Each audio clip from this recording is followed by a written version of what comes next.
Okay, so today my topic is autophagy. So autophagy means the process by which the body gets rid of unwanted cells and material. Okay, so I'll share with you some slides.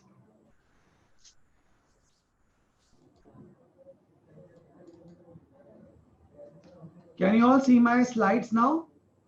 Yes. Okay,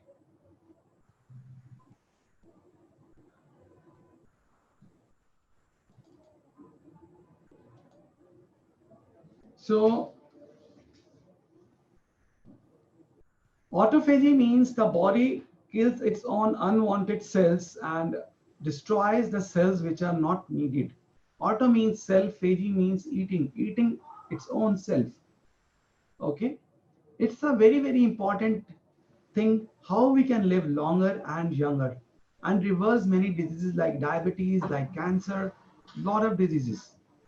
Okay, Dr. Yoshinoro Oshimi, he is one doctor from Japan and he got a Nobel Prize in the year 2016 on autophagy and fasting. He discovered the entire physiology of autophagy, how autophagy works at the cell level, and how it can be used for curing various diseases. So, autophagy means self eating. It's a very important physiological process.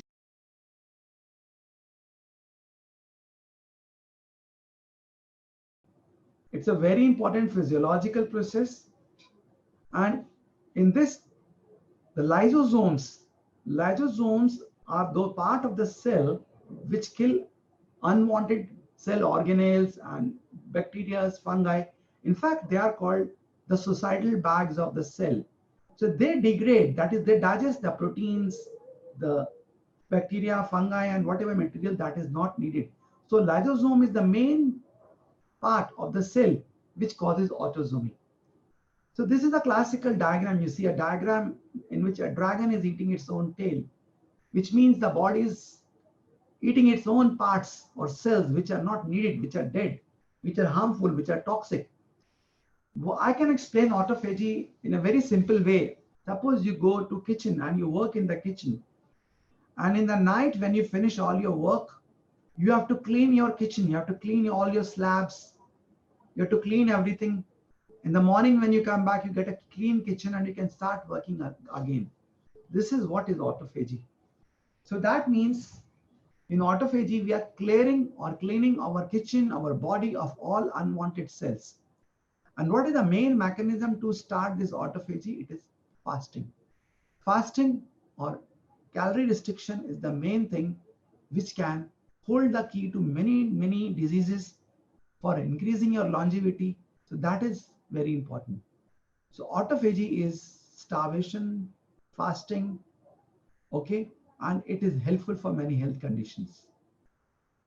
The autophagy can be microautophagy, macroautophagy, or the protein mediated or the chaperone mediated autophagy.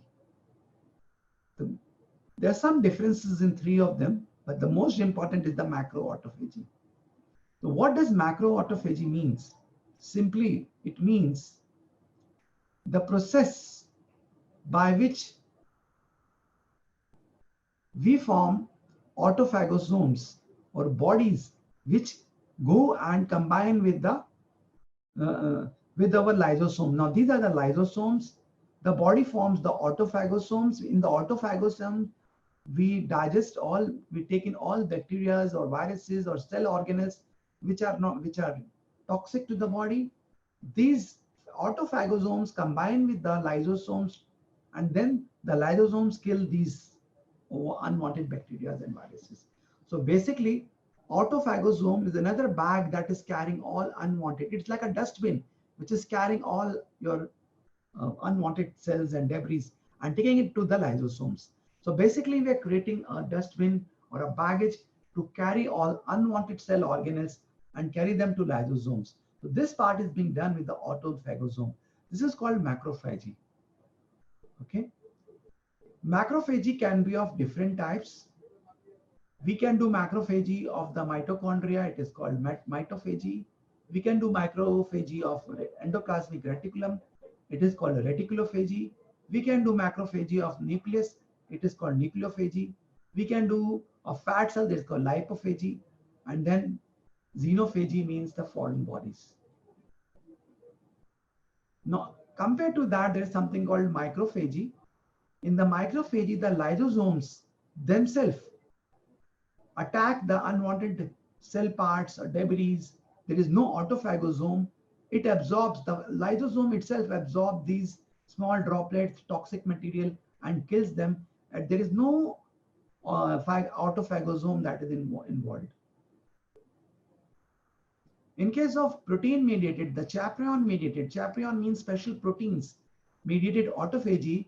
There are certain special proteins which combine with the cell parts or the organelles which are not needed, and it take those, the protein combined with those parts, take them to the lysosomes, and the lysosome will then digest and kill these organelles. So you can look at these chaperone proteins. These are the toxic materials. The proteins are combining with them. The protein along with this things, they are taken to the lysosomes, and the lysosomes will kill them. Okay. So microautophagy and chaperone autophagy is not mediated by fasting. It is mediated by some other mechanisms. So let's come to the macrophagy.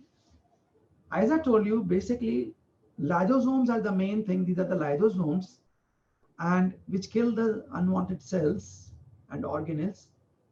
Basically, initially, there is formation of autophagosome. These are autophagosomes. There is an entire process by which this forms, from initiation to elongation to closure, and complete autophagosome which goes and combines with the lysosomes. Various proteins and chemicals are involved in this entire process. So the autophagosome starts developing from endoplasmic reticulum, that is the part of the cell. It forms a pre-autophagosome, or that is also called the initiation part. It combines a series of proteins like ULK1 complex, Bestylin-1 complex. Then there are many phosphorylations, okay, of phosphoindole 2 to form phosphoindole 3, then LC31, LC32 protein, like that. A lot of proteins are involved. They are phosphorylated. It needs some compounds like phosphatenolamine, cysteine proteins. Ultimately, we form the autophagosome, which combine with the lysosomes, and we require a snare protein for this combination of autophagosomes with the lysosome to take place. So you can see this is the isolation membrane forming. There are certain proteins that are involved. Ultimately, the membrane elongates, autophagosome forms. These autophagosomes combine with the lysosome, and these are all toxic material. Lysosome will take them and destroy them and digest them. Okay, this is a detailed diagram of the entire thing. Now I wanted to look at this diagram, the endoplasmic reticulum, and this is the lysosome. In between, autophagosome is formed. There are certain proteins. Look at this protein, ULK1 protein. This is a very important part. This is important to activate autophagosomes formation. We'll talk about some pathways like AMPK pathway, which activates ULK1. Then there is Bestylin-1. Okay, Bestylin-1 is also important for formation of autophagosomes. Then there are some proteins that are called autophagosome proteins, ATG proteins that are involved. So you look into all this. Various signals can work on these proteins and increase or decrease autophagy. Now, mTOR is a pathway which decreases autophagy. AMPK is the pathway with increased autophagy. Similarly, SIR1, SIRT1 is a pathway which will activate autophagy. So just we have to remember that autophagy is activated by AMPK and SIRT1 pathway. Autophagy is inhibited or decreased by mTOR pathway. This is something very basic that we need to understand here. Okay, so that is something. So autophagosome that are required for autophagy are, it involves like many steps like initiation, nucleation, elongation, maturation, fusion. The whole thing is involved. This is a summary how macroautophagy is working on various parts of the cell. Now you might be thinking why we are going into so much of detail of this and what is the importance of this macroautophagy and why is it important and why is it required. Macroautophagy or autophagy is very important for various diseases like anti-aging, cancer, diabetes. If we understand autophagy, we can understand how we can prevent these diseases, how can we live long, and how we can prevent many complications. So just let's look. These are functions of autophagy. It helps us to adapt to starvation. It helps in the embryological development when the fetus is small. It eliminates toxins and is anti-aging. Very useful for conditions like cancer, diabetes, and Alzheimer's disease and many other diseases. Look at this chart. What it shows. Autophagy means the ability to kill unwanted cells and clear up toxins is very high in children when they're small. As the age goes on, the autophagy declines. And as the age increasing, autophagy is becoming less and the cancer cells, unwanted cells, disease cells are increasing. The disease cells are becoming more and more in population when we grow old. That is why cancer is more as we grow old. It is less in children, but as we grow old, the cancer becomes much more common because autophagy is going down. So the cancer incidence goes up when we grow old. So what is the central mechanism, biological mechanism, biochemical reactions happening at autophagy? We have to understand there is one central compound, acetyl coenzyme A. This is what I've written here. This acetyl coenzyme A is the main molecule that is formed by the metabolism of the proteins, fats, carbohydrates in the cytoplasm. This acetyl coenzyme A gives acetyl group. It causes acetylation of the proteins. It causes acetylation of the proteins. So what happens is when there is decrease of acetyl coenzyme A, which often happens when you're starving, you are not taking proteins, you are not taking fats, you are not taking carbohydrates, your acetyl coenzyme A goes down. The second thing is when acetyl coenzyme A goes down, it is not able to transfer its acetyl group to the proteins, to the fats, and to other cells. So there is inhibition of the transference of the acetyl group.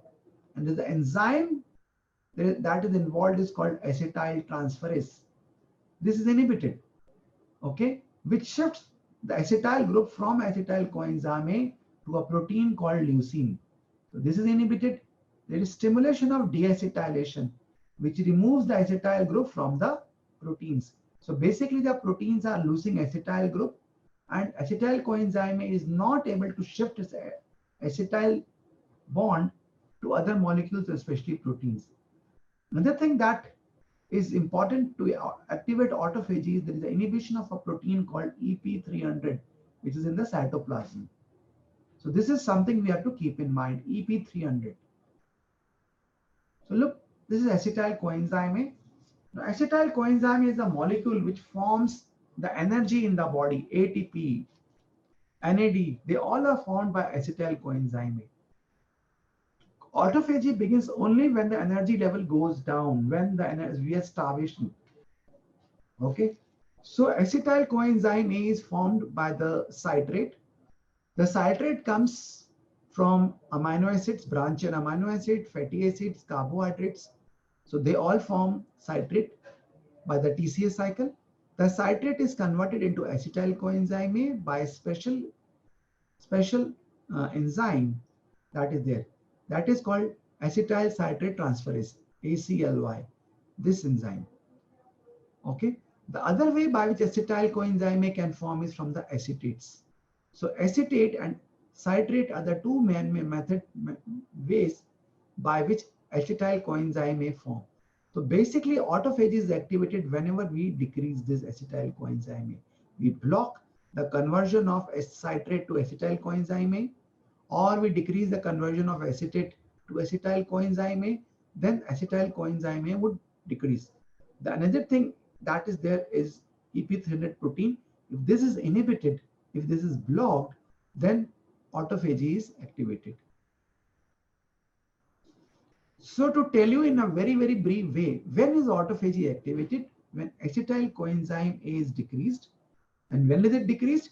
Whenever there is a decrease in fat, decrease in carbohydrate, decrease in all the protein energy sources, it decreases acetylation, it increases deacetylation, it increases phosphorylation, and this happens in starvation, when we're exposed to stress, and whenever there is a lot of cold. So whenever you're exposing our body to cold, we are activating autophagy. Whenever we're starving or fasting, we are activating autophagy. Whenever we are stressed, we are activating autophagy. So this is something we have to understand, that when we fast, autophagy is activated. When we expose to the cold, the autophagy is activated. And the mechanism is this: decrease acetyl coenzyme A, decrease acetylation of the proteins, increase phosphorylations. You can look here. From the protein, from the glucose, we are forming the citrate. Okay. The another way is the acetates that are coming. Both of them are converting into acetyl coenzyme A. Acetyl coenzyme A is now further being used into acetylation of proteins, lipid synthesis, and it is also acting on mTOR protein. Now, mTOR pathway. So if we can block mTOR, if we can decrease acetylation, we can decrease all this, autophagy would be induced.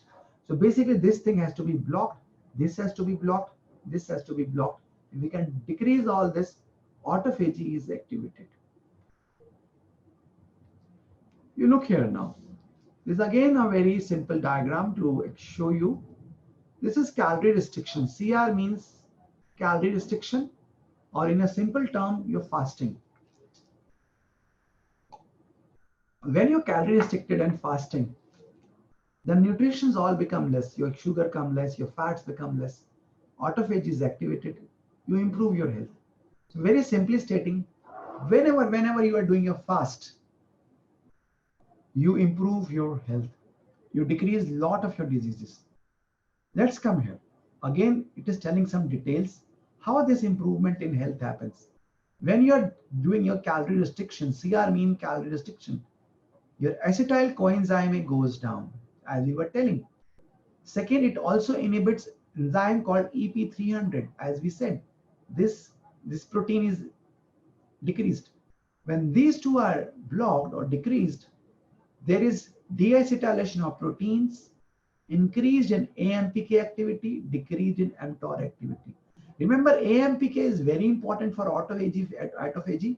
You can remember A with AMPK and A for autophagy. Very important pathway. And mTOR is against autophagy.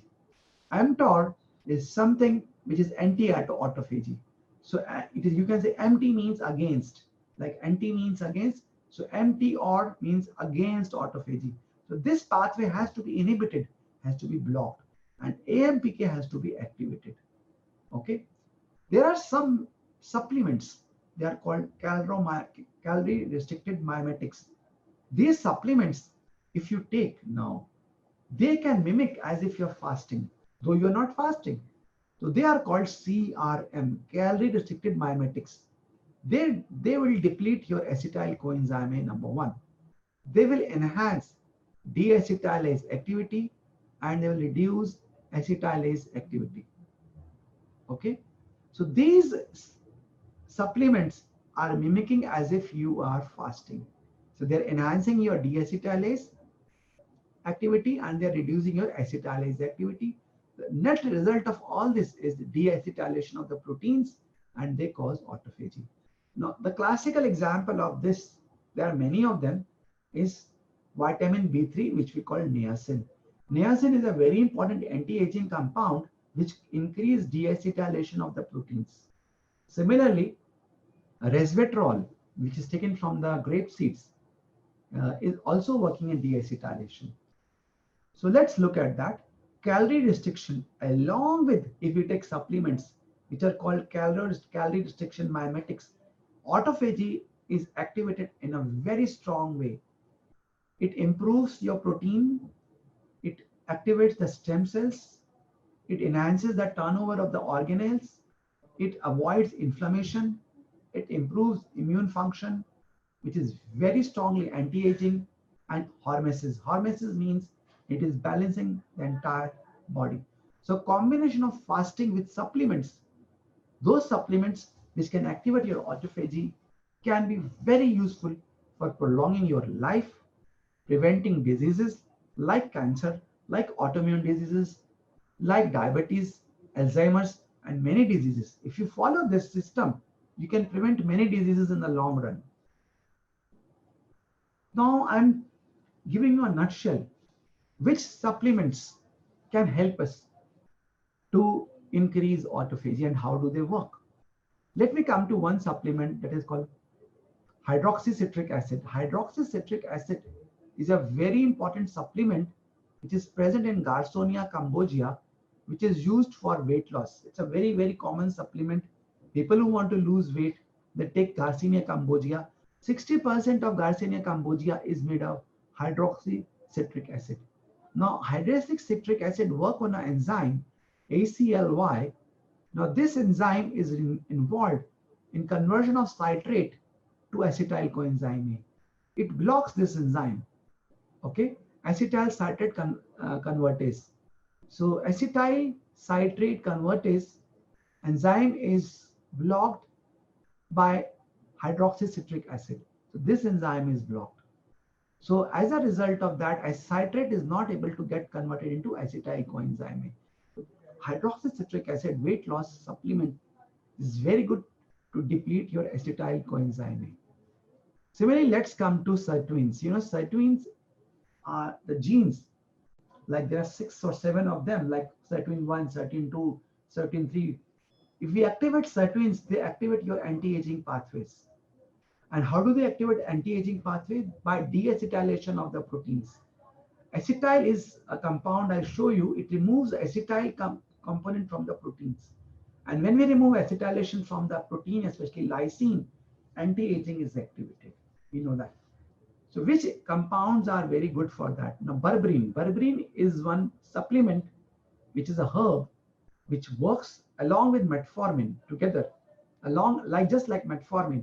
And it lowers blood sugar and it also activates sirtuins. So it has many, many roles. Similarly, quercetins are like some special phenols from the plants which can act on sirtuins. Resveratrol is a very famous, found in red wine and on grape seeds, which is known to be very strongly anti-aging. People know it from many years. Resveratrol is very effective for anti-aging. It works on sirtuins. All of them, we look into this like berberines, resveratrol, green tea, quercetin. They activate sirtuins and they cause protein deacetylation. When you work on protein deacetylation, it causes autophagy. Look at the whole thing.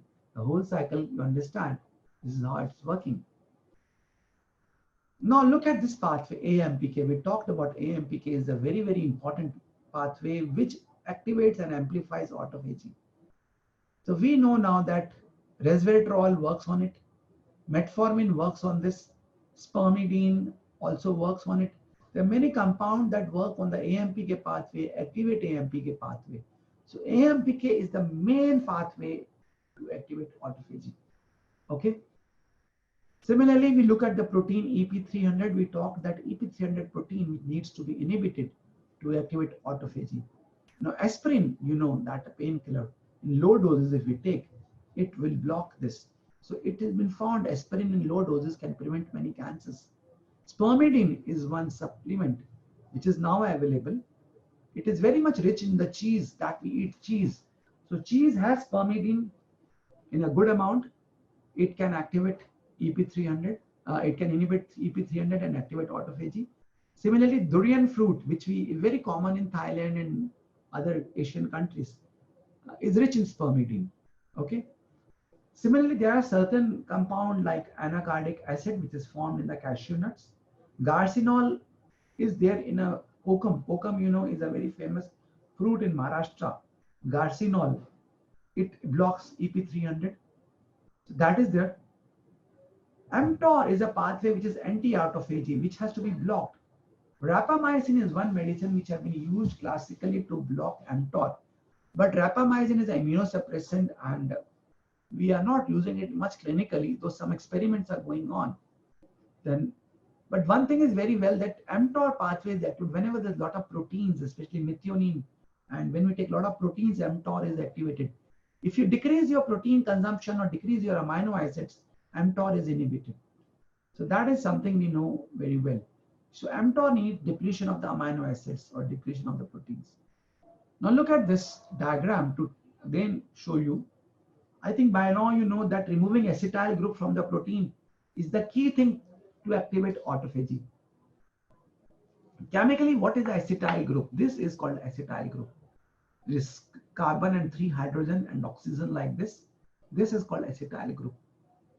Now this is a protein which is called lysine protein and this is acetyl group. If we somehow remove this acetyl group from this protein, okay, lysine, autophagy is activated. Now, how do we remove this acetyl? There are some enzymes. These are called deacetylase enzymes, which basically remove acetyl group from the protein. So when the deacetylase proteins are activated, it induces autophagy. Okay. Similarly, there are enzymes that are called acetyltransferase, which shift the acetyl group from the acetyl coenzyme A, shift it to these proteins. So acetyltransferase would acetylate the proteins. So if it is inhibited, autophagy would be activated. Or deacetylase, when they're activated, the autophagy would be activated. This is something we basically what we need to keep in mind. So let's look at this now. There are so many pathways and chemicals that are controlling autophagy.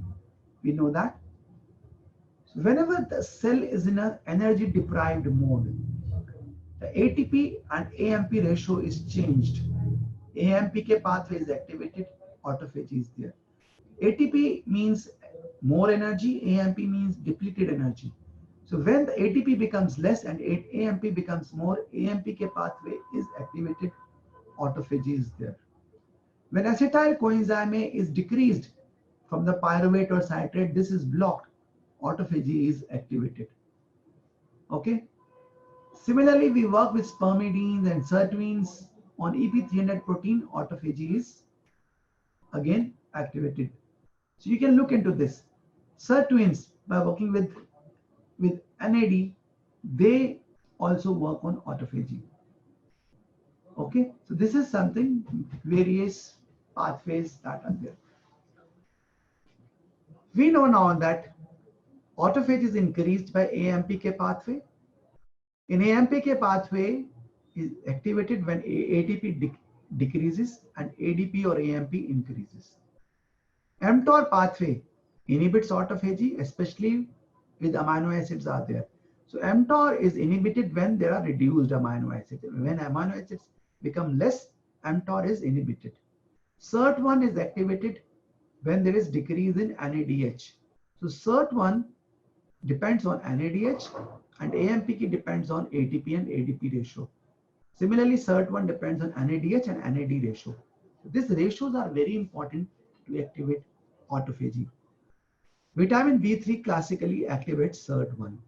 I think there's a lot of biochemistry and you might be getting some information, but if you keep something basic in mind, this will help you.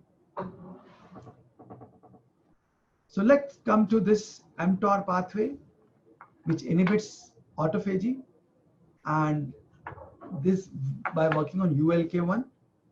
Similarly, VATPase and TFB, they activate lysosomes and they activate autophagy. So these are the regulators of autophagy if we look into it.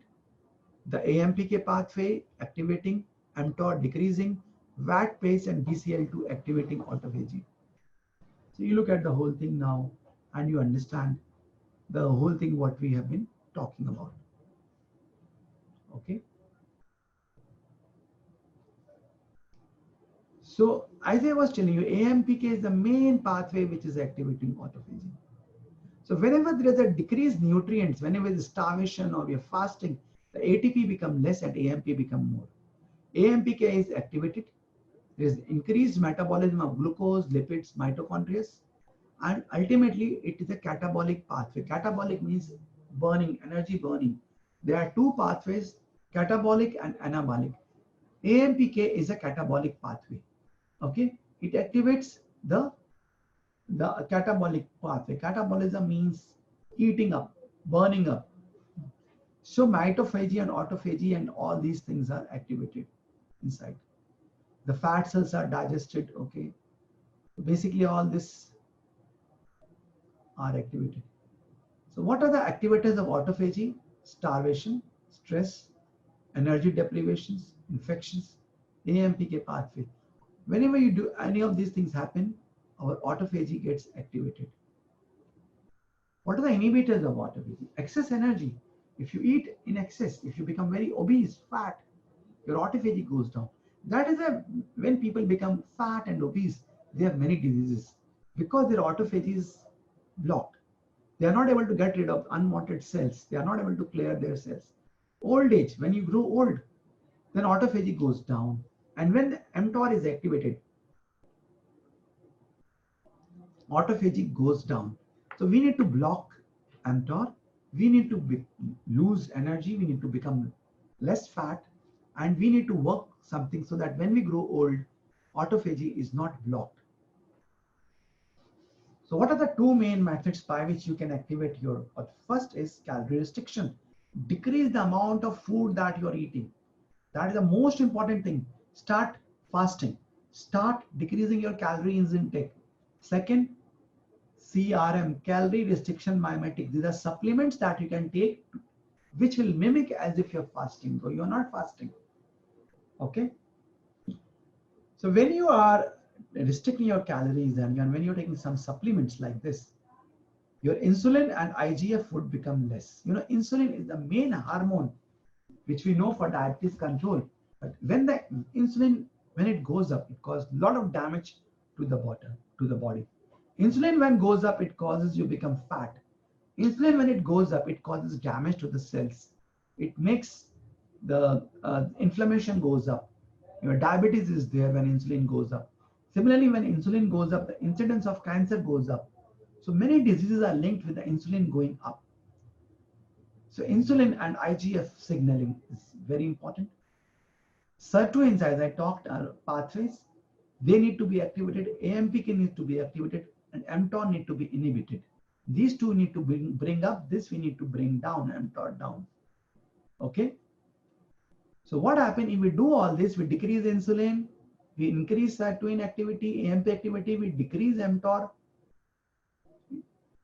What is happening is autophagy is reduced, mitochondrial biogenesis happen, fatty acid oxidation take place.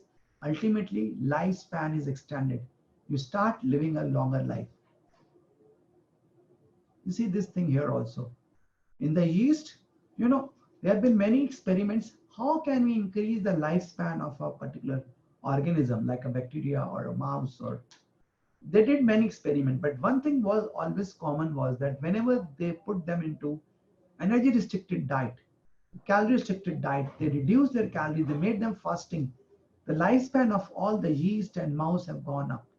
Even the humans, they have seen, whenever we restrict the amount of food that they are taking, whenever they start starving or they start fasting, the lifespan starts increasing. This is a very key message that we understand. So let's take yeast.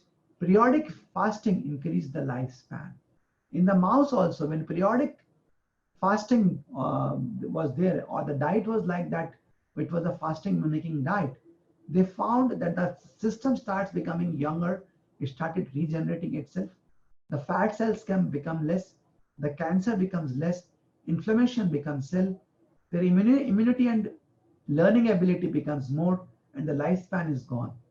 Similarly, in humans also they have done, and the person start become younger, regenerate. The diabetes incidence go down, heart disease go down, cancer go down when you start fasting or reducing the calorie intake in your diet. So what is the calorie restriction? That is limitation of your glucose and amino acids, and they are all decreased. Your AMPK goes up, your SIRT1 goes up, your mTOR goes down. This is what we are talking about. Increasing AMPK, increasing SIRT1, decreasing mTOR. Now AMK and SIRT1 works on FOXO gene. FOXO is the anti-aging gene. If your FOXO is activating, you will live very long. People who live above 90 years, they have FOXO activated. Similarly, P53 is inhibited. P53 is linked with cancer and mutations. So this is activated. ATG are autophagosome proteins. They are activated, and ultimately autophagy is activated. And mTOR is decreased. When amino acids become less, mTOR is decreased. Look at this, understand this thing. Increase of AMPK, increase of SIRT1, and decrease of mTOR are the three main things by which ultimately autophagy is taking place. Let me sum up the whole thing to tell you something very basic thing. AMPK increases autophagy. It depends on the ratio of ATP and ADP. When the ADP goes up and ATP goes down, AMPK is activated.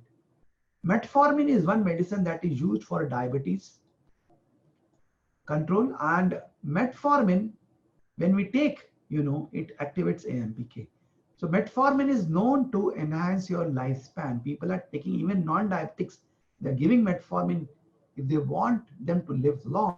Metformin is known as anti-aging medicine now. Okay. Classically, it is an anti-diabetic drug, but it is now being used for anti-aging. Now come to SIRT1, as I said, it needs to be activated. It depends on the ratio of NAD and NADH. If the NAD goes up and NADH goes down, the SIRT1 is activated. Okay. Now, the classical molecule to activate SIRT1 is the resveratrol. We know resveratrol is in red wine. And niacin. Niacin is vitamin B3. Vitamin B3 and resveratrol, or the grapeseed extract combination, activates SIRT1. Coming to mTOR, amino acids inhibit mTOR. If and the deficiency of amino acid will inhibit mTOR. If there are too many amino acids, too many proteins, mTOR is activated. If you take a low protein diet, especially low in animal protein, your mTOR is activated. Now, mTOR is also activated by insulin and IGF-1. IGF is insulin growth factor 1. These two, when they increase, mTOR is activated. Now, when insulin and IGF-1 activate mTOR, they promote aging. Increased insulin is causing more of aging. It is causing more of damage to the body. Autophagy is important in getting rid of debris, killing foreign organisms, degrading cancer cells, homeostasis, and autophagic cell death. For all these things, autophagy is important. So you can see, for a long life, autophagy is so important. Now, if you look and understand this, you can also look at one thing, hypoxia. That means if you lower your oxygen concentration, how you can lower your oxygen in the body physiologically is by doing pranayams, breath holding, doing underwater breathings, doing swimming underwater, things like that, exercises and games like that, which induces hypoxia for some times. They decrease oxidative phosphorylation, which increase AMP and decrease ATP, and increase AMPK, and through AMPK, it activates your catabolic pathways and decrease anabolic and cause autophagy. Okay, so all these are activated. Similarly, calorie restriction diet activates your autophagy. You look at this now, and what you find is AMPK pathway for autophagy works with SIRT1 and inhibiting mTOR. Combination of all this in a way is working and activating autophagy. So SIRT1 is activated NAD, AMPK is ADP, AMP and ATP ratio. mTOR is by amino acids, So this is how the whole thing is working. So let's come to the AMPK pathway. AMPK pathway is a major anti-aging pathway. It improves the insulin resistance. It increases energy expenditure. It burns the glucose, increase the fat metabolism, increases oxygen uptake, activate protein kinase, and activate longevity gene FOXO-protein. All these things happen with AMPK pathway. When we take metformin, AMPK pathway is activated. It basically blocks acetyl coenzyme A from turning into malonyl coenzyme A, which form fatty acid. This is blocked. Now these fatty acid undergo into peroxidation by some iron and other compounds, and which are toxic to the body. So when we take a metformin, activate AMPK, we block conversion of acetyl coenzyme into malonyl coenzyme A. All toxic compounds that can form, they are all blocked or reduced. So look at this AMPK pathway. If it is activated because of decreased energy and starving or fasting, the conversion of acetyl coenzyme to malonyl coenzyme A is blocked. It doesn't take place. So fat cells, PUFA is unsaturated fatty acids. They are not able to undergo Fenton's reaction. They are not able to undergo ferroptosis, and they cause damage. Now we know that heavy metals, like many metals like iron, cadmium, copper, lead, basically they cause a lot of damage by increasing lipid peroxidation. So my understanding is if we can remove these heavy metals by some way, maybe by chelation therapy or using supplements, many supplements like resveratrol or alpha lipoic acid, they work by chelating these heavy metals. So heavy metal chelation is one of the mechanisms to decrease lipid peroxidation. You look into the whole thing. So anything which will reduce your heavy metal load, iron is very important. So excess iron causes a lot of damage. Similarly, excess copper causes a lot of damage. So iron, copper, and one mechanism, as I said, is through lipid peroxidation, and it is called ferroptosis. This is also called Fenton's reaction. So if we can block this, reaction, we can help, we can decrease many diseases that are happening in the body. Lot of inflammation is because of the heavy metals that are there. So I think chelation therapy, which people take like with EDTA and other thing, it has its role by blocking this reaction here. Free fatty acid, ferroptosis, this is being blocked if we do the chelation therapy. So this is something happening. But if AMPK is inactivated, then fatty acid, unsaturated fatty acid, are converted by ferroptosis into a lot of free radicals. They cause a lot of inflammation and damage in the body. So what are the advantages of autophagy? Again, it prevents against cancer, prevent against neurodegenerative diseases. That means all those diseases of the nervous system which happen with age, like Alzheimer's disease, memory loss, dementia, prevents against diabetes, prevent against cardiovascular and heart disease, prevent against ischemic injury of the brain, heart, and kidney. If you look at all this, you can see all the aging that are happening with aging are activated, are helped if autophagy is activated. It is so important and so versatile to help in all health conditions. So now let me go into some details of AMPK. Now AMPK, as I told you, is a pathway which activates autophagy, depends on the ratio of ATP and ADP. If the ADP goes up, ATP goes down, AMPK is activated. Now AMPK can be in your brain, that is called hypothalamic AMPK, or it can be inside your muscles and liver. There's a difference in these two. The hypothalamic or the brain AMPK, if it gets activated, it increases your hunger. It makes you feel more hungry. And we don't want that because that will increase your obesity. Compared to that, the AMPK in the muscles, in the liver, it increases the insulin sensitivity. It opens this, increases the catabolism. It increases the burning mode, the catabolic mode, and improves the permeation of the glucose and fats into the cells. So it is something what we want.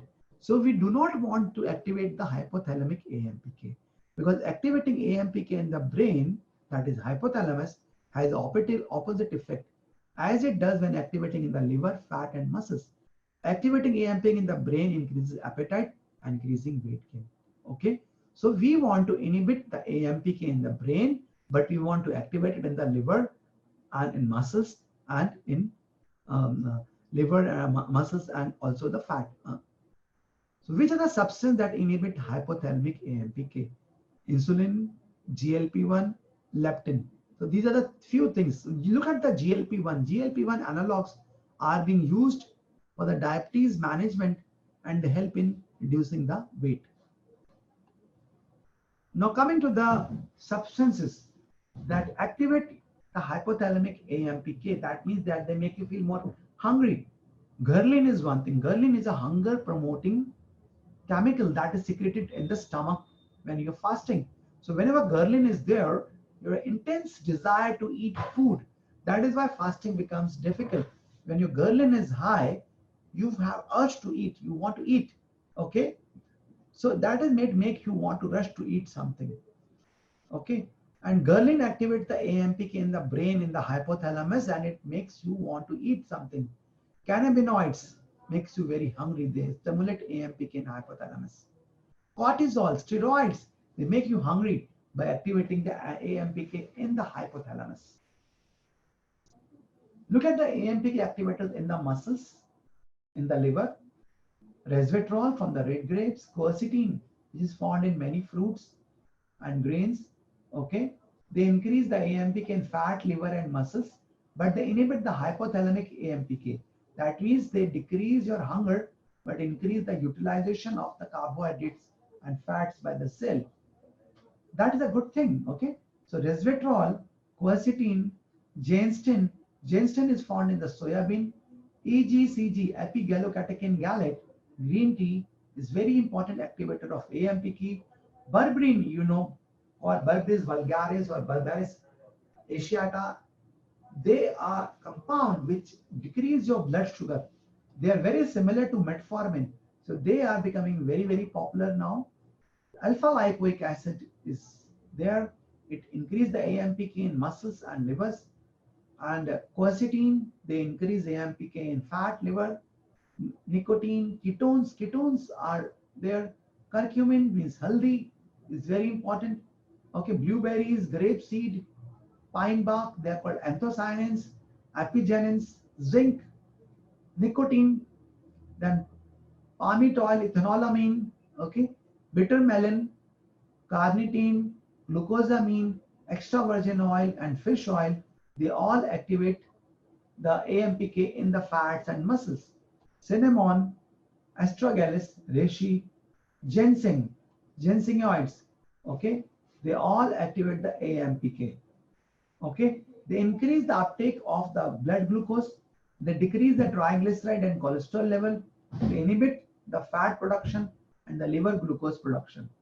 Apple cider vinegar is a very important activator of AMPK, and this is also important because acetic acid that is in the vinegar is like a ketone body, and you know ketones are very helpful for the body. I'll come to ketone bodies and how they are important.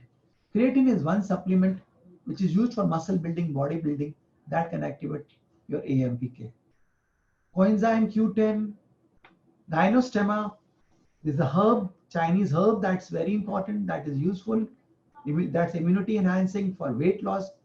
Hydroxytyrosol comes from the olive oil, basilin, fusidin, danshan, these are the herbs, red yeast, rice, and Chinese ginger. These are various supplements that activate your AMPK pathway. Now, inhibiting EP3, as we said, by inhibiting EP3, you know, the autophagy is activated because EP3 inhibits, okay, the transfer of acetyl group from acetyl coenzyme A to the autophagic core proteins like ATG5, ATG7, and 12. EP300 blocks this transfer of acetyl group from here to here. So when we block EP3, these compounds are activated. Okay, so ATG5, ATG7, ATG12 are activated. So inhibition of AP300 induces autophagy. Now, which compounds do that? Now, cashew nut, the outer shell of the cashew nut has anacardic acid. It activates, it induces autophagy. Curcumin, that is haldi, activates autophagy. Garcinol, called kokum, activates autophagy. And EGCG or green tea activates here. Okay. Spermidine is a natural supplement which is formed in durian fruit. Durian fruit is very much common in many Southeast Asian countries, especially Thailand and other countries. Wheat germ oil is also a very strong deacetylator and inhibitor of EP300. You know, wheat germ had been known to be anti-cancerous, and why it works as anti-cancerous, it is because it works on EP300. So there are various hormones that can regulate AMPK activation. Okay, and if these hormones are well balanced, that is what can activate our AMPK and keep us healthy. Now, when you're starving, what happens? The fat cell release one chemical called adiponectin. Adiponectin, which is a starvation signal. So adiponectin stimulates the AMPK, which leads to, okay, which causes increased catabolism. Okay, so that is fat causes adiponectin. Adiponectin activates AMPK. That is one thing. Now, leptin is another hormone which is called satiety hormone. It is secreted by the fat cells, especially in the presence of the insulin. Okay, the leptin is there to cause us feeling that I am full, I do not need to eat more. So leptin and insulin are linked with each other very much because leptin is released from the fat in the presence of insulin. Okay, and leptin inhibits AMPK in the hypothalamus and it suppresses the appetite. It activates the AMPK in muscles. Thyroid hormone, especially T3 hormone, it increases the oxygen consumption and activates the AMPK in the muscles. Nitric oxide activates AMPK. So all these things activate AMPK. Okay. So there are some drugs that we can take or medicines we can take that can activate AMPK and improve our autophagy. Metformin, as I told you, is a blood sugar lowering agent that was given for diabetes, classical medicine for the diabetes. It activates AMPK. Okay, but it also has many anti-aging benefits because it causes stimulation of fat burning and glucose uptake and decrease fat production. Okay, aspirin is another salicylate which is very important activator of AMPK. Aspirin reduces circulating free acids in the obese patients and type 2 diabetes. They increase the fat breakdown during the fasting, which can, these are the, by which the aspirin activates AMPK directly. Aspirin also works on EP300 protein and blocks them. There are certain compounds beyond these like phosphoethanolamine, sulforaphane, N-acetylcysteine, hydroxycitrate, alpha-lipoic acid, spermidine and resveratrol that activate autophagy.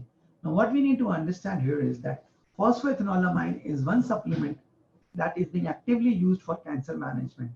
Though it is not approved by FDA, but a lot of alternative circles are using it for the cancer treatment. Sulforaphane, which we take, is coming from the broccoli. It is in metabolism, it becomes sulforaphane and acetylcysteine. Now this is very important part. Most active component of sulforaphane is sulforaphane and acetylcysteine. It is a metabolite of the sulforaphane and it is very useful in the autoimmune diseases.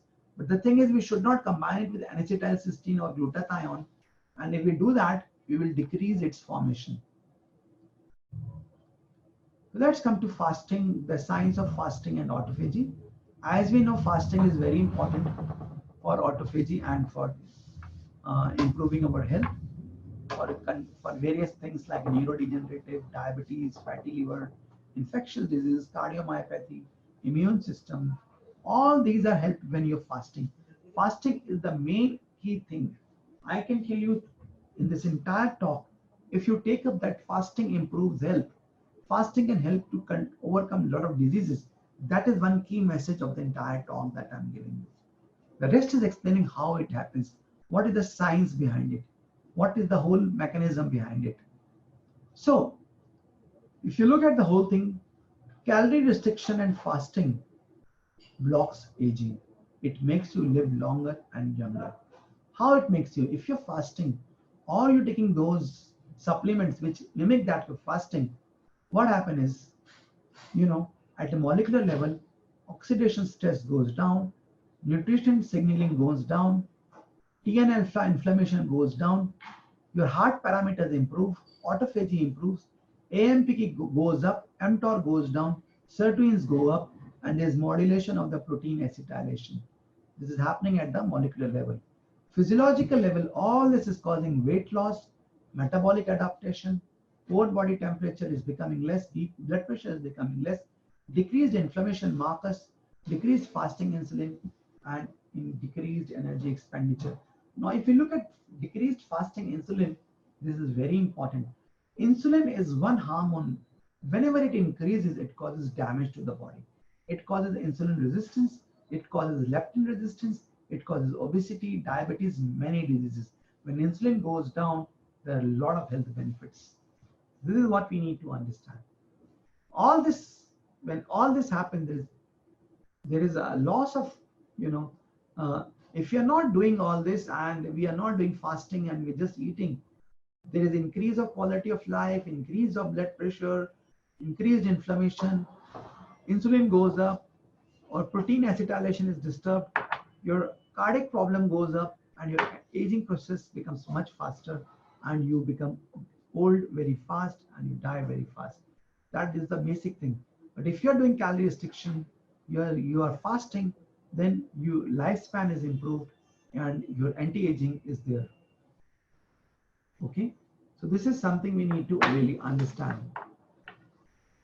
There is one small, okay, anyhow. So let's come to the blood parameters of the fasting now. Whenever we are fasting, you start fasting, the blood glucose goes down, and the ketone body, you look at this beta hydroxybutyrate and acetoacetate, that the ketone bodies, they go up.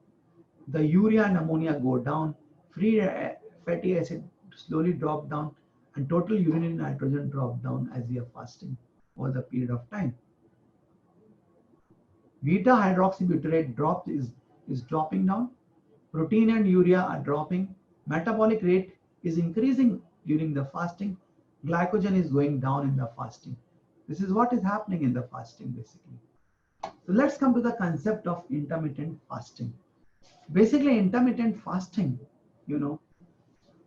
is a mechanism in which you eat for a specific period during the day. You will eat for, like, say, about 8 hours in a day, and you fast for 16 hours in a day.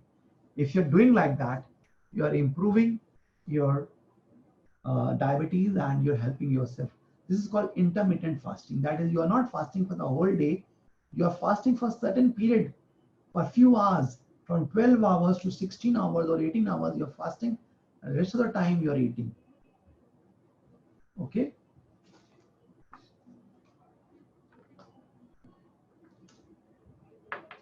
So let's look at this 16-8, which means that you're fasting for 16 hours and eating for 8 hours.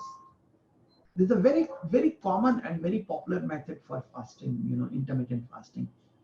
It is something like till 12 p.m. when from your morning till 12, you take some healthy drinks. You can take water. You can take calorie-free drinks such as tea or coffee without sugar, without milk. From 12 p.m. to 8 p.m., you can eat. You can have your 3 meals. You can have 3 meals, whatever you want, which are healthy, which are nutritious. And from 8 p.m., you are again fasting.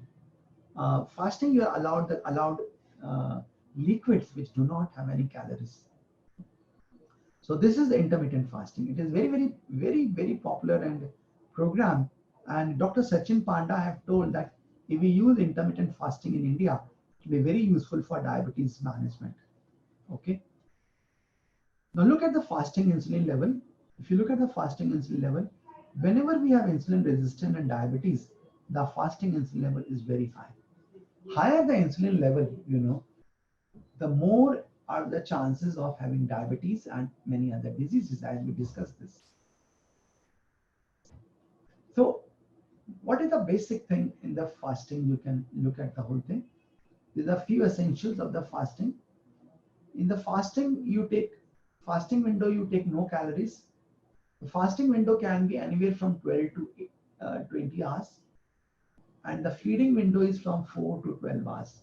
You start slowly from 12 hours, slowly reduce it to 10 hours, then 6 hours, then 4 hours. Slowly make your feeding window smaller and smaller and increase your fasting window. Do not jump in immediately to the long fasting window or small fasting feeding window. Slowly make this fasting window longer and feeding window smaller. Okay. So you eat all your calories within a specific time frame of the day. Okay. So that is something that is important.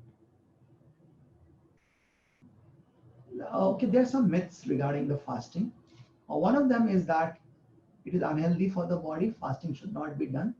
It is not like that. Fasting is very healthy for the body. There are many scientific papers now. We'll show you some of them. The second, the fasting slows down the metabolism. Well, again, this is not true. Fasting will activate your metabolism. It can boost your metabolism if it is done correctly. Very prolonged fasting should not be done, which can obviously slow down your metabolism. Because nutrient deficiencies, well, if you're doing in a scientific way and you're taking right supplements and food, it will not cause nutrient deficiency. It causes muscle loss. It's not true. We'll tell you that muscle loss doesn't happen initially in the fasting. When the fast goes very prolonged, then only muscle loss happen. Okay, and not good for people with diabetes. Well, this is absolutely not true. Intermittent fasting is being used with people with diabetes, and many of them have reversed their diabetes using intermittent fasting. Okay, you shouldn't exercise while fasting. That's not true. If you exercise while fasting, the increase in your growth hormone will be much more, and the impact of your fasting will be much more. Okay, you will feel starved and irritable, and it will cause food cravings. All this is not true. There initially there's some time when you have some problem, you have to adjust to fasting, but your body can get adjusted. The second thing is slowly increase your fasting time. Adjust your body, make your body adjust to it. Now, what is happening is if we are taking sugar as the main prime source and all this depending upon the sugar to give us energy, our body is getting, utilizing sugar and glucose only as a source of energy.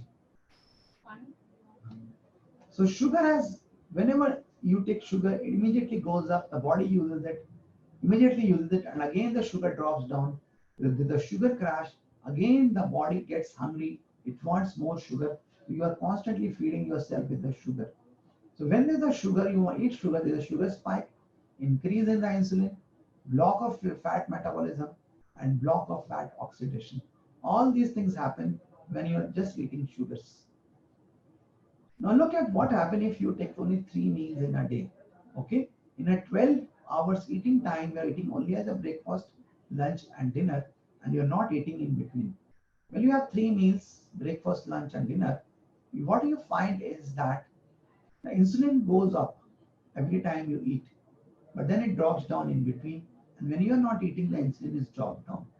Now compare this with somebody who is constantly having some snacks and eating. He had one breakfast, insulin goes up. Then some snack, insulin again goes up. Then lunch, insulin goes up. Then some snack, insulin goes up. Dinner, again insulin goes up. In the night, again some snacks, again insulin goes up. Now constantly the insulin is going very high.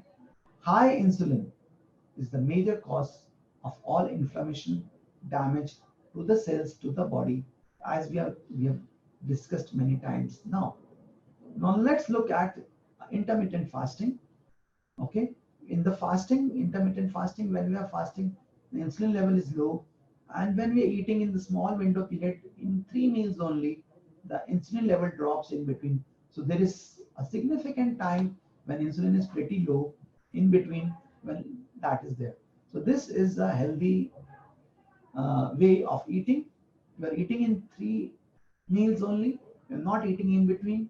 And also, what we see here is that we are able to reduce the insulin to a great level. Now look here, that glucose. and insulin, you know. So what happens is, now this is somebody, green is showing somebody who's healthy, and they are having their glucose like this. Now green is showing the normal, red is the obese.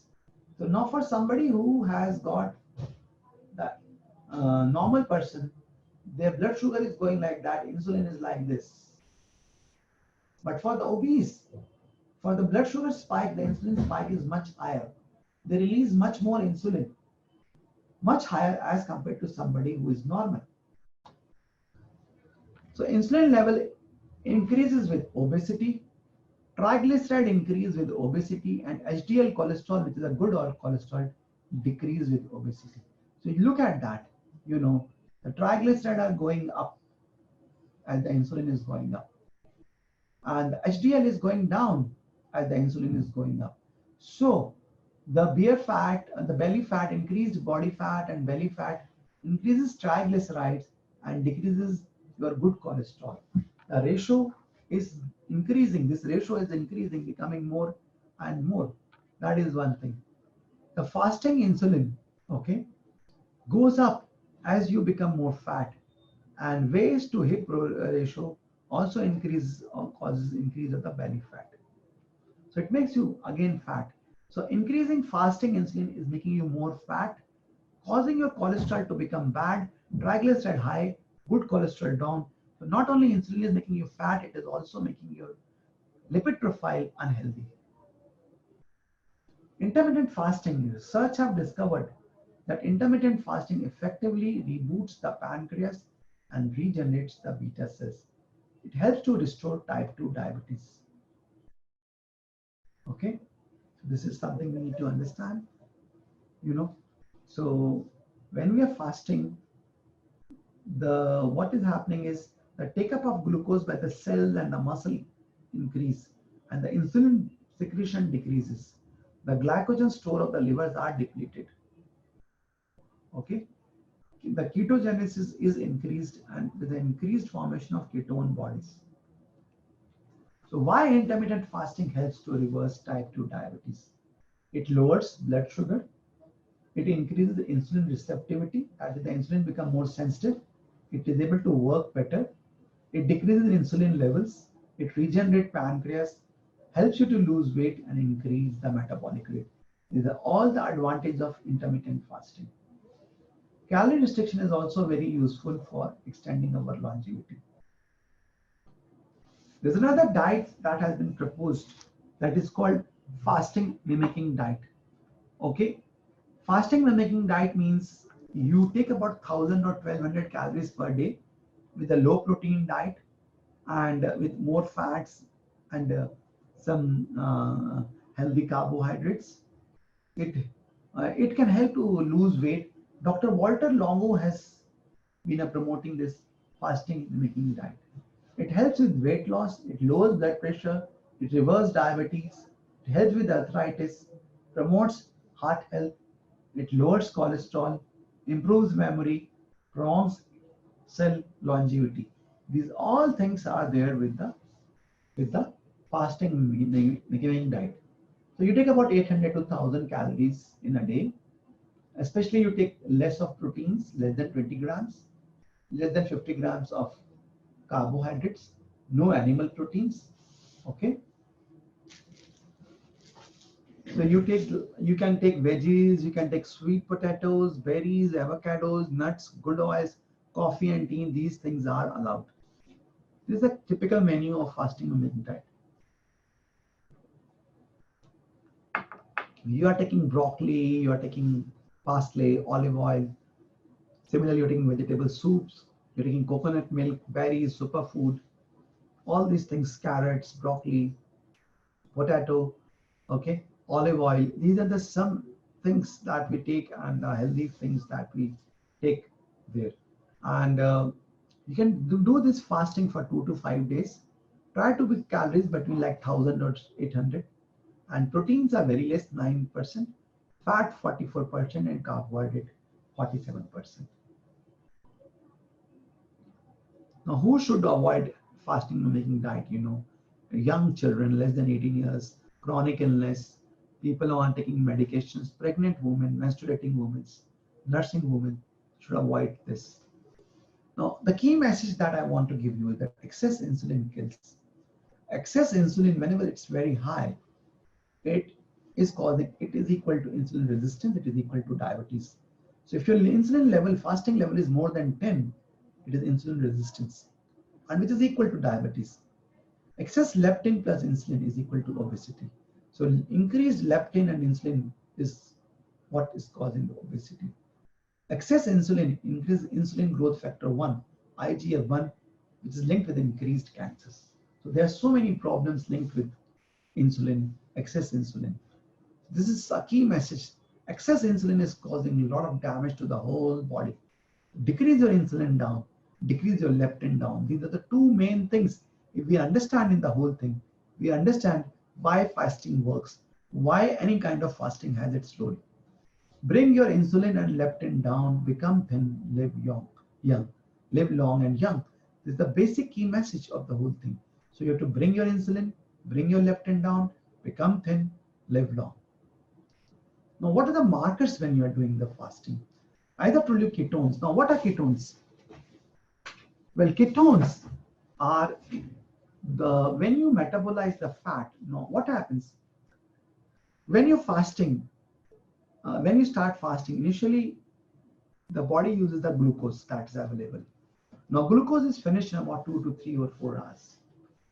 Once the glucose is finished, the second store for energy comes from the glycogen. Glycogen is the glucose that is stored in your liver. So the glycogen from the liver is used as the source of energy. Now this continues from 4 hours to about 12 hours. If the fasting goes beyond 12 hours, then you start using the fat that you stored in the body as the reserve for your energy, When the fat break down, they first form fatty acids, and the fatty acids are further broken down into ketones. Now, ketones are the final breakdown product of the fat that are used as energy by the body, especially your brain. Now, ketones are very good for the brain as an energy source. They are the ketones can be beta hydroxybutyrate, or they can be acetoacetate. There are various ketones. All these ketones are very healthy for the brain, very healthy for the brain as an energy source. Okay, so ketone level above 1 millimole is good, is very good, but it should not go very high, not above 5 or 6, which is again not good. In the healthy range, like 1 to 2 millimole is a healthy ketone level. So what happens? The ketone level goes up between like up to 1 millimole when you're fasting. Your blood sugar drops down. It becomes below 9, between 90 to 70 to 90. The glucose ketone index is a very important index. Dr. Seyfried has created this index. You take blood glucose and ketone in millimoles and divide them, you see if the ratio is close to 1, okay, or it is less than 1, then it is good. But if it is more than 1, then it is not good. But if you're fasting, it should become like 1 or less than 1. Your lean body mass, okay, your body fat, they start decreasing as you're fasting. IGF-1, which should be like 120 nanogram per ml, it starts dropping down as you are fasting and your calorie restricting. Okay. If you take a lot of high glycemic food and proteins, IGF-1 goes up. IGF-1 level is linked with the cancers. Higher IGF-1 is linked with higher cancer. It is also linked with the growth hormone. It should be healthy. It should be 100 to 120, not very high, not very low, in the healthy range. Similarly, WBC count and lymphocytes, these are there, and they also are affected by your fasting. And high reactive protein, C-reactive protein, is a marker of inflammation. It starts dropping down, and less than 1 milligram per liter is a good sign that you are less inflammation. If it is more than that, it means there is more inflammation in the body. So this is what I was telling you, that when you're fasting, the body will use glucose as a source of energy. From 2 hour to the 4th hour, glucose is the source of energy. When this goes down, your ghrelin goes up. The body starts feeling hungry. At that time, glycogen is getting activated, and 4 to 8 hours glycogen is there. Then comes the fat. From 12 hours to 36 hours, fat is being used as the source of energy. After 36 hours of fasting, the protein are used as the source of energy. Now, this is the most important window where we want to reach and hit, where the fat are used as the source of energy in fasting.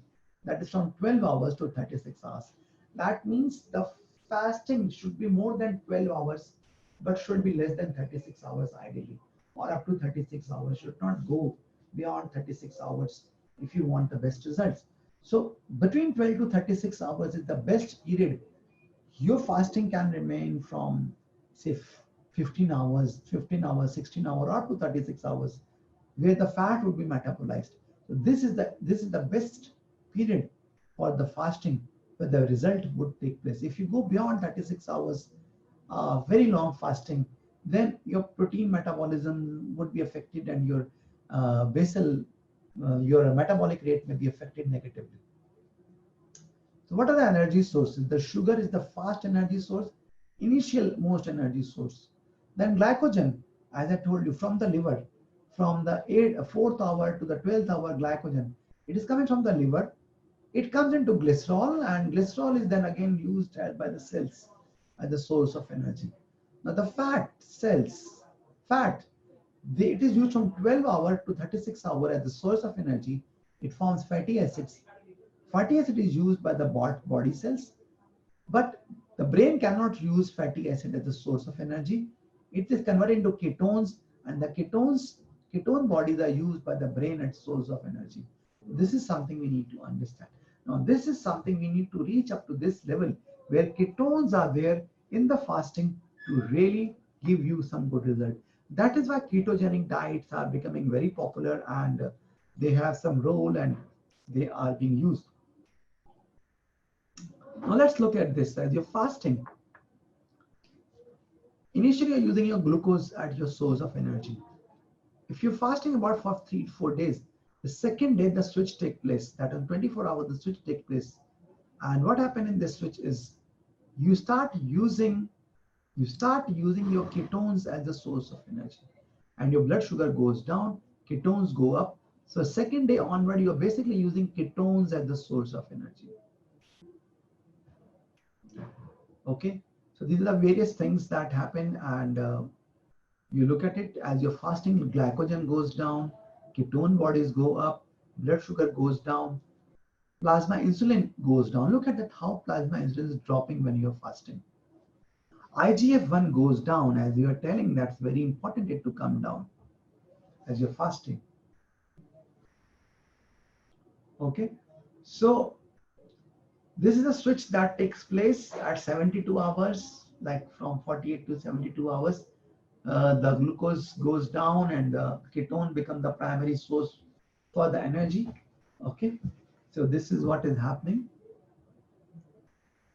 Now, there are some papers that are telling that if patients are fasting during chemotherapy, their results of chemotherapy are much faster.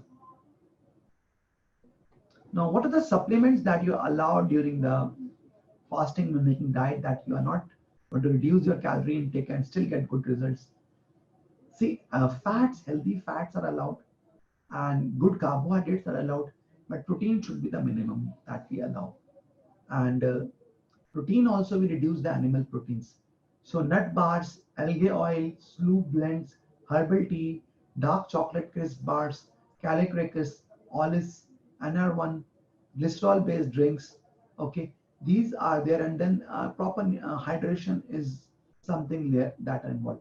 Flax seed, nutritional yeast, kale, herbs, pumpkin seeds, they are something good.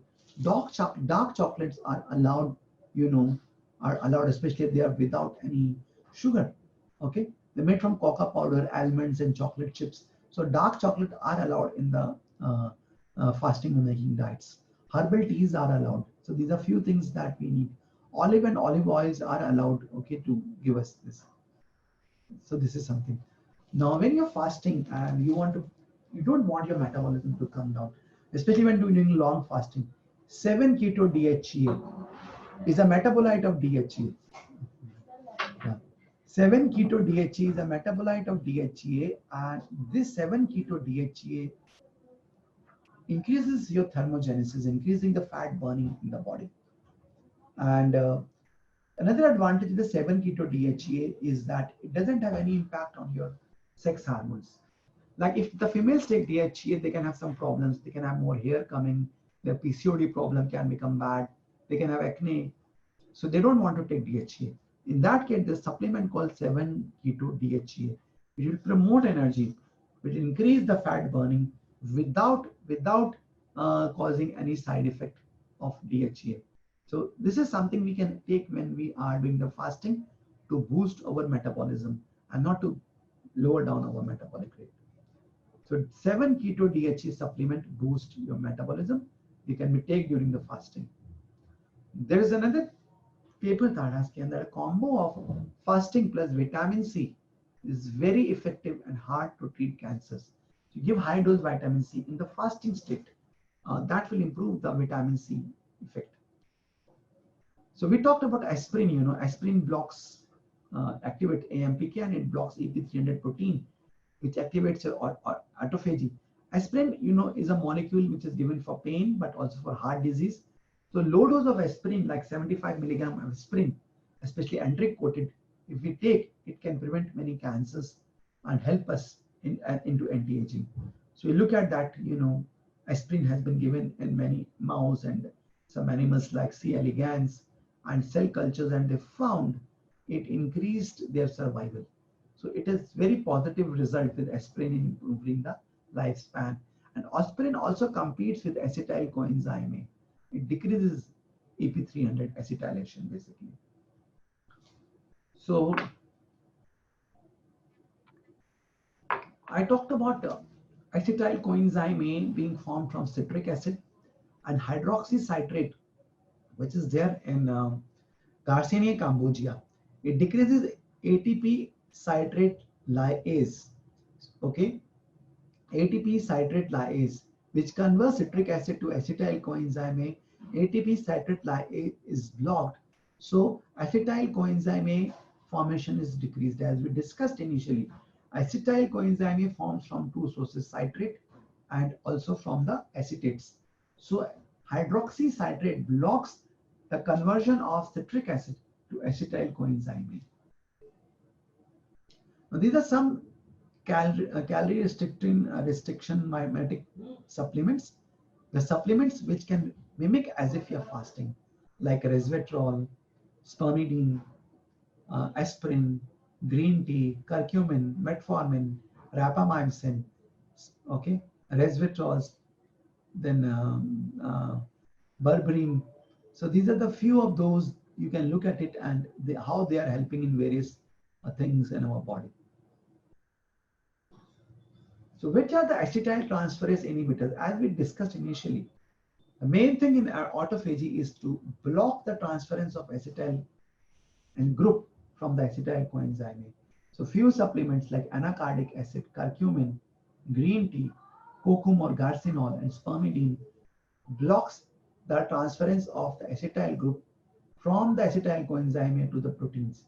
These supplements do this, and they are very good to be used during the fasting in some way. Like you can use curcumin as a capsule, or you can use curcumin in some drinks. Okay, you can do curcumin with low-fat milk also. That can help to activate your autophagy. Green tea, you can take a lot of green tea during your fasting. You can take curcum without sugar in your fasting, and spermidine either a supplement, or if you have got durian fruit, then this spermidine can be taken. Similarly, deacetylation, you remember, if we can increase deacetylation, then anti-aging is activated or autophagy is activated. Now, nicotinamide is like a vitamin B3 component. And we'll talk about, I'll give you a whole talk on nicotine as anti-aging, because nicotine is becoming a very strong anti-aging molecule. Resveratrol and spermidine are very important in anti-aging, and they help in deacetylation. Resveratrol should be combined with spermidine to give best results. Then we talked about sirtuins, which are the longevity activation genes. SIRT1, SIRT2, SIRT3. SIRT1 is very important out of these. These are those pathways which activate the FOXO or the anti-aging genes in the body.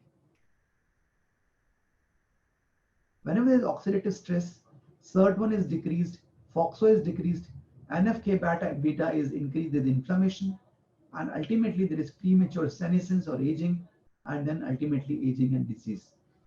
Now, let's come if we activate SIRT1. How can we activate SIRT1? Calorie restriction, fasting, resveratrol, as we said, spermidine, and other supplements. They activate SIRT1, which causes deacetylation. It increases the insulin pathway. It causes histone deacetylation.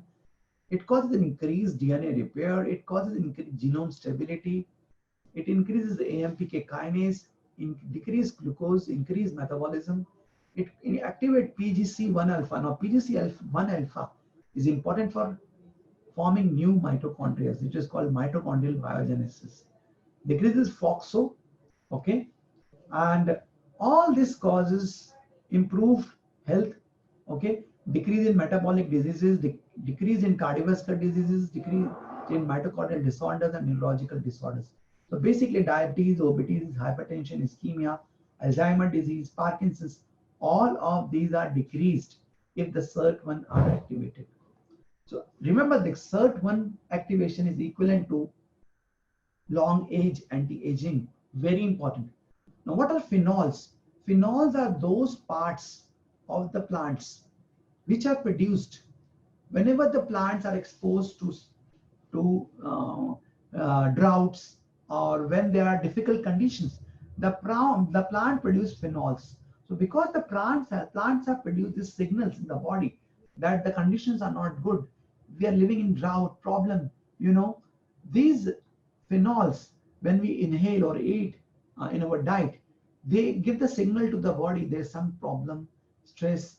So they activate autophagy in the body, okay? That is why phenols are very active, because autophagy is activated whenever there is starvation or some stress or some problem. And phenols give the same signal. They are coming from the plants who are growing in difficult conditions. So let's look. Resveratrol is the most important SIRT1 activator. How can we increase the activity of resveratrol? One is you take the trans resveratrol. Trans resveratrol has got many forms. The best bioavailable form is the trans resveratrol. Second, we know that oleic acids are very effective when you combine with the resveratrol, like olive oil and avocado oil combined with the resveratrol. The combination of trans resveratrol with olive oil or avocado oil is very effective to activate your SIRT1. Second, always combine them with quercetin and yogurt. The combination of this is something you take resveratrol in the morning, especially the trans resveratrol. Take some olive oil, 1 teaspoon, and take 1 teaspoon avocado oil. Take quercetin and yogurt. Combine this together. This will give you a very good recipe to activate your SIRT1. Now look at another thing now. Pterostilbenes and another supplements, they are basically the metabolite of resveratrol, which are methylated resveratrol. They are much more bioavailable than resveratrol. So there are debates going on whether we should take this pterostilbene or whether we should take resveratrol. So pterostilbene with spermidine should be taken in the evening, and trans resveratrol with olive oil, quercetin and yogurt in the morning. This combination will give you very strong stimulation of SIRT1, which will be very strongly anti-aging. So this is something which we can recommend as an anti-aging recipe if you want to add along with your intermittent fasting to increase the effect of intermittent fasting. Now look at that resveratrol. Resveratrol basically work on a lot of metals like iron, copper, aluminum, zinc. It chelates them. And when it chelates them, the damage that is happening because of this metals is all decreased. Okay, it scavenges these heavy metals. So this chelates. I told you a lot of damage is happening because of the heavy metals in the body. One way is chelation therapy. You take EDT. Other is you take the supplements like resveratrol, alpha lipoic acid, and other supplements that can combine with these and block these heavy metals. Okay. So basically, calorie restriction and resveratrol activates SIRT1, which work on eNOS molecule, improves endothelial function. Okay, It decreases the free radical, decreases apoptosis, decreases inflammation, markers of inflammation in the blood vessels, decrease the cardiovascular disease. All this also activate NRF2, NRF2. Now, NRF2 is a pathway which is activated by certain molecules, and it induces a lot of antioxidants in the body. It is called the indirect antioxidant pathway. And when you activate NRF2 pathway, a lot of antioxidants get activated, and that helps. Okay, so there are some study that resveratrol significantly increases the SIRT1.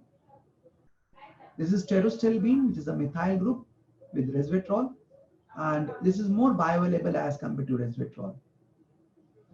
Okay, so we know that now that bioavailability of the pterostilbene is much better than a resveratrol. Okay, and what we have found is resveratrol is more bioavailable in the morning as compared to the evening. That is why resveratrol should be taken in the morning. That is one that we must know, that we know.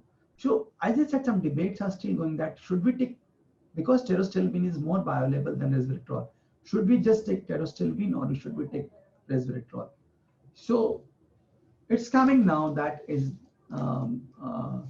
what we are getting is that resveratrol has antioxidant effect at lower doses and pro-oxidant effect in high doses. So we should not take them in a very high dose. 10 to 20 milligram is good enough of resveratrol, not more than that. Okay, and so when we compare pterostilbene versus resveratrol, pterostilbene is a methylate form of resveratrol, and pterostilbene has a better absorption, and there is more evidence that resveratrol and but there is more evidence for the resveratrol, and resveratrol's benefit might be from its metabolite, that is pterostilbene. So combination of it works much better. We can see that when we are using both together, then it is much better in the diabetes as compared to one. Now, as I tell that, you know, this resveratrol should be combined with olive oil and avocado oil is David Sinclair. And he said olive oil and avocado oil and walnuts, they're oleic acid, and they are 10 times more potent than the resveratrol, maybe 100 times more potent. This is something we have to understand. Oleic acids are very, very potent source of SIT1 activation. So you can look resveratrol and oleic acid. They are very, very strong, competent, very strong molecules to activate SIRT1. So combine resveratrol with your olive oil and avocado oil. Now let's come to the broccoli and other thing. And you know why broccoli is so popular and used, because it gives one substance called sulforaphane, which has many health benefits. Let's look at it. But broccoli doesn't give you sulforaphane directly. Broccoli has a compound called glucophanin inside it, because sulforaphane is not very stable compound. Glucophanin, what happens is it requires an enzyme called myrosinase. When myrosinase acts on glucophanin, the sulforaphane is formed. So basically what is happening is, when we are taking broccoli, especially the sprouts of the broccoli, now compare this broccoli with the broccoli sprouts. Broccoli sprout have got 10 times more glucophanin than the broccoli itself. So this is the supplement. This is the way you should be taking. Sulforaphane supplements are not really effective. Take it broccoli sprout, that is the best way to take. Now what is the right way to take broccoli sprouts? You take them and boil them not more than 5 to 10 minutes. Don't heat them for a long time, otherwise all the glucophanin get destroyed. Second, put some mustard seeds, not mustard oil. There's a difference in the two. Mustard seeds. Put some mustard seeds on this. Mustard seed have got myrosinase enzyme, and that will turn glucophanin into sulforaphane. So this will come into sulforaphane. Sulforaphane is then further undergoes some sulfations, and glucophanin glutathione forms, and sulforaphane N-acetylcysteine form. This is a very active form which balances inflammation and decreases the immune system. It is good for immune in autoimmune disease. Sulforaphane and acetylcysteine is a very important component. It is a metabolite of sulforaphane. So sulforaphane is the compound that we're looking to get from the broccoli. Okay, sulforaphane inhibits inflammatory response in primary human T cells. That is very important by depleting glutathione. And we should not combine glutathione with sulforaphane. So these are ways by which the sulforaphane is acting. As I told you, sulforaphane activates NRF2 pathway. It is called the king of activating NRF2 pathway. And because it activates the NRF2 pathway, it works and activates a lot of other vitamins like A, C, E. They all are activated by NRF2 pathway. By working through antioxidant chain pathway, it activates phase 2 genes and a lot of antioxidants are activated. Broccoli compound may restore brain chemistry imbalance linked to schizophrenia. So that is there. So NRF2 pathway is the indirect antioxidant. And how can we use it? Boil the broccoli for about 5 to 10 minutes. Combine with mustard seeds. Do not take with glutathione in autoimmune disease. This is something as a key message, how we can use broccoli, we want to use. Let's come to curcumin, that is haldi, resveratrol, and EGCG, that is a green tea. Green tea, haldi, and resveratrol, they are very important NRF2 antagonist, antioxidant activator. A lot of antioxidants get activated. They all chelate heavy metals. They are benefit for glucose control. They upregulate the antioxidant enzymes. They are anti-inflammatory, and they've got direct antioxidant action. This is something.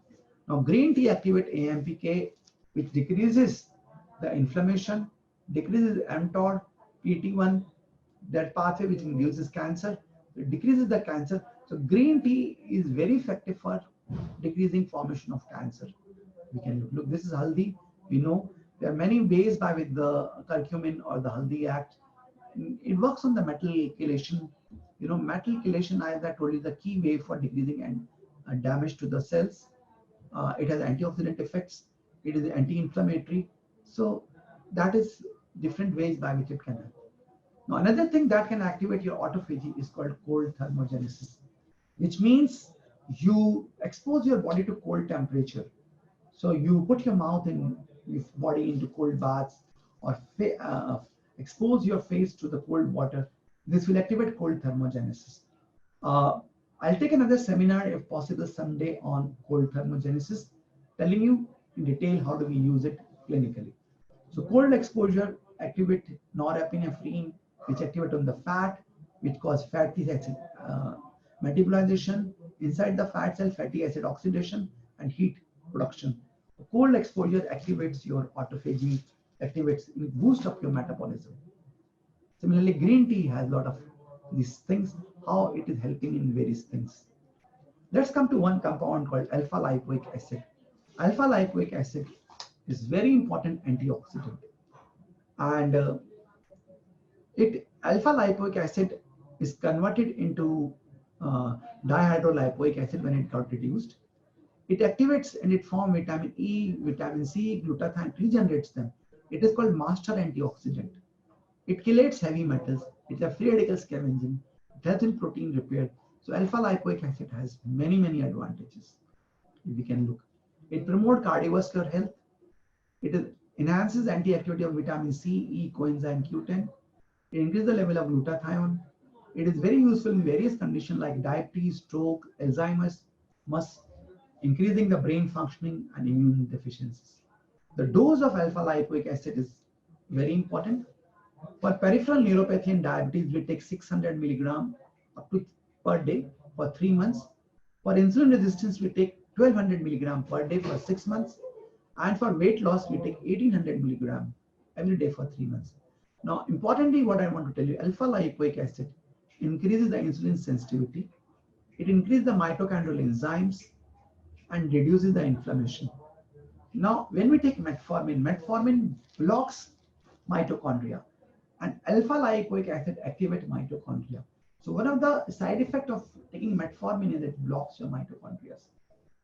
But when we combine with alpha lipoic acid, this disadvantage of metformin is overcome. In metabolic therapies to inhibit tumors by Schwartz, Dr. Lawrence Schwartz, what they have used is combination of 600 milligram IV of alpha lipoic acid, hydroxycitric acid 500 milligram thrice a day, which is from the Solgar company, low dose naltrexone 5 milligram. This combination has been used, and in some conditions they have combined with high dose of metformin and diclofenac. The combination they have used in lung carcinoma, colonic carcinoma, ovarian carcinoma, and they got good result with combination of this. Similarly, they have used these all combination with high dose metformin and diclofenac in various tumors, and they found basically it is reversing the growth of the tumor. And how it is doing that is intracellular NAD and NADH redox ratio is low and decreased as a consequence of decreased glycolytic influence. Indeed, the oxidative phosphorylation may be rewired for fermenting pathway, favoring mitochondrial respiration and inverse Warburg effect. So basically, it is shifting from the fermenting type to the oxidative type of metabolism. So it is reversing various cancers. So this is how I want to show that various antioxidant work in synergy. They work and help one another. But alpha lipoic acid is helping with a lot of other vitamins. So like vitamin E is being reduced back by vitamin C, and glutathione is helping vitamin C, and vitamin C is helping the glutathione also to get oxidized from the reduced form. So vitamin C is working on vitamin E and glutathione. Lipoic acid is activating vitamin C. Similarly, NADH is helping, and lipoic acid is also working on coenzyme Q10 and activating. So combination of all this coenzyme Q10, vitamin E, vitamin C, glutathione, lipoic acid, they all work together to activate each other. Coming to vitamin C, we know vitamin C has many functions. I want to tell you that there's one special form of ascorbic acid called dehydroascorbic acid. And dehydroascorbic acid is really much more bioavailable, absorbable than ascorbic acid, and it is able to cross the blood-brain barrier much more easily as compared to ascorbic acid. And there are some supplements that are coming with dehydroascorbic acid there. Astaxanthin is another one supplement which is there, and that is there. Now look at the results of people with intermittent fasting and how they have lost the weight and how they start looking much younger by doing all this. So thank you, friends. I'm Dr. Sandeep Bhasin, and I hope you like this seminar, and maybe we'll come up with more such seminars in future. Thank you. I'm there. Okay, Arish, was the Yes. voice clear to you? Yes, yes. Now it is more louder. Earlier it was little lesser, but now it is louder. But could you understand the whole thing? Yes, yes, yes, yes. Okay. Yeah. Okay. So I'm ending the session now. Thank you.